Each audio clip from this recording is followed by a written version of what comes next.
इराणला बेचिराग करण्याचा संकल्प अमेरिका आणि इस्रायलनं सोडल्याचं दिसतंय। युद्ध सुरू असून आठवडा उलटला, पण या आठवडाभरात झालेल्या युद्धात सर्वाधिक नुकसान हे इराणचं झालंय। तरीही इराणनं अद्याप पराभव स्वीकारलेला नाही। द्वेषानं बदला घेण्याच्या भूमिकेतून इराण मैदानातून लढत असल्याचं चित्र पाहायला मिळतंय।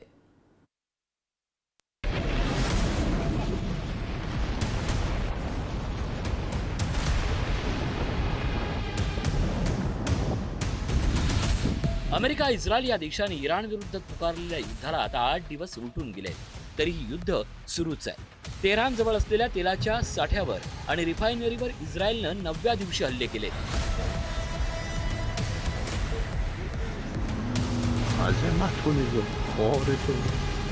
याच तेल साठ्यावर जून 2025 मध्येही इस्रायलनं हल्ला केला होता। दुसरीकडे इराणनं प्रत्युत्तरादाखल 5 आखाती देशांवर हल्ले केलेत। त्यात कुवैत, सौदी अरब, बहरीन आणि संयुक्त अरब अमिरातीचा समावेश आहे। या युद्धाचा परिणाम आता संपूर्ण जगावर झाला असून इराणनं आखाती देशांवर केलेल्या हल्ल्यानंतर याला आखाती युद्धाचं स्वरूप प्राप्त झालंय। इराणचे सर्वोच्च नेते आयातुल्ला अल खामेनेई यांच्यासह 48 वरिष्ठ नेत्यांची फळी या युद्धात मारली गेली आहे। तरी इराण प्रत्युत्तर आणि बदलाच्या भूमिकेवर ठाम आहे। इस्रायलकडून इराणवर सातत्यानं बॉम्ब वर्षाव आणि मिसाईल हल्ले करण्यात येत आहेत। यात सर्वाधिक हानी इराणची झाल्याचं पाहायला मिळतंय।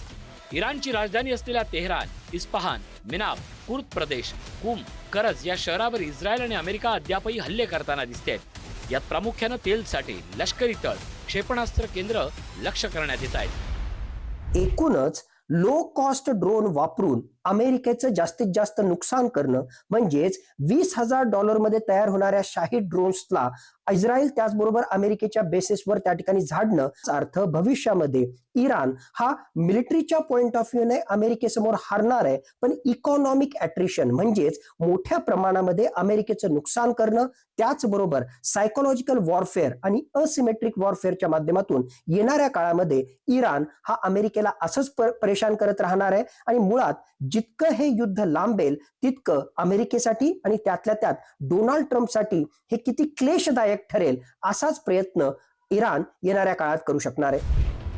इतक्या मोठ्या हल्ल्यानंतरही इराणनं अद्याप माघार घेतलेली नाही।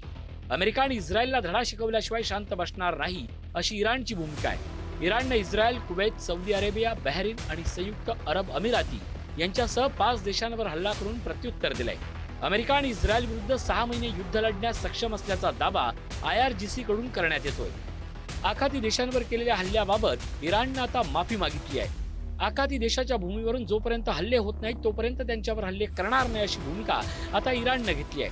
मात्र इस्रायलनं केलेल्या हल्ल्यानंतर पुन्हा एकदा इराणकडून हल्ले करण्यात आले। दुसरीकडे इराण शेजारील देशांसमोर झुकलाय अशी भूमिका अमेरिकेनं घेतली आहे। अमेरिका आणि इस्रायलच्या सततच्या हल्ल्याच्या दबावामुळे इराण झुकल्याचा दावा अमेरिकेचे राष्ट्राध्यक्ष डोनाल्ड ट्रम्प यांनी केला आहे। इराण पराभूत मानसिकतेत आल्याचं अमेरिकेचं म्हणणं आहे। इराणनं शरणागती पत्करेपर्यंत युद्ध सुरूच राहील असेही संकेत देण्यात येत आहेत। दुसरीकडे इराणकडे अद्यापही मिसाईल्स आणि ड्रोनचा मोठा शस्त्रसाठा असल्याचा दावा करण्यात येतोय। हे युद्ध येत्या काळातही असंच सुरू राहण्याची शक्यता आहे। यात मोठी जीवितहानी आणि वित्तहानी होणार हे निश्चित। यासह जगाच्या अर्थव्यवस्थेवरही या युद्धाचा मोठा परिणाम होणार आहे।